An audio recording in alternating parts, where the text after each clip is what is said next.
Ininspeksyon ni Pangulo Ferdinand R. Marcos Jr. ang mga nasabat na iligal na droga sa Philippine Drug Enforcement Agency headquarters sa Diliman, Quezon City. Ang detalye ating alamin kay JB Piedragosa.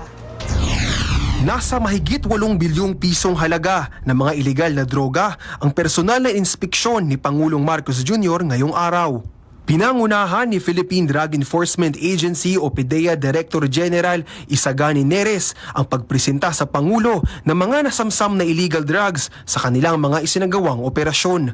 Kabilang narito ang mga ipinagbabawal na droga kagaya ng methamphetamine hydrochloride o shabu na nadiskubre ng mga mangingisda sa baybayin ng Luzon at iba pang mga illegal na droga na nasabat sa iba't ibang anti-drug operations.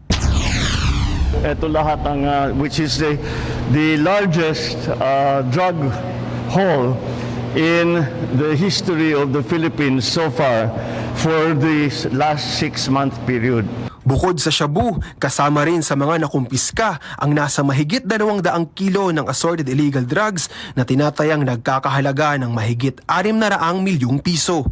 Masasabi natin dito sa ganitong kalaki na nahuli natin na dapat ipapasok sa Pilipinas na shabu, marami tayong nailigtas na mga kababayan natin. Nakatakdang dalhin sa Kapas Tarlac ang mga iligal na droga para sirain sa loob lang ng 24-hour period o isang araw. Isa ang hakbang na ito bilang tugon sa direktiba ni Pangulong Marcos Jr. para sa mas pinaigting ng kampanya kontra iligal na droga sa bansa. Para sa totoong balita sa Bagong Pilipinas, JB Piedragosa, Congress News.